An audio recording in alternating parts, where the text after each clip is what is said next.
নমস্কার, আমি রতন জাজ।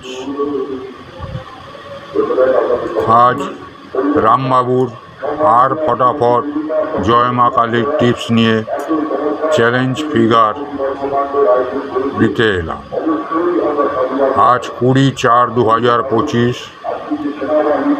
আজকের আমার চয়েস মতন রোলিং রয়েছে 1 থেকে 4 বাজির মধ্যে হবেই, 99% গ্যারান্টি, 4-9, এবং দুটো ফিগারের একটা করে পাত্তি দেওয়া রয়েছে। এদিকে যেহেতু আজকে 4 বাজির খেলা, তাই 1 থেকে 3 বাজি পর্যন্ত পার্ট বাই পার্ট 4টে করে ঘর দেওয়া রয়েছে।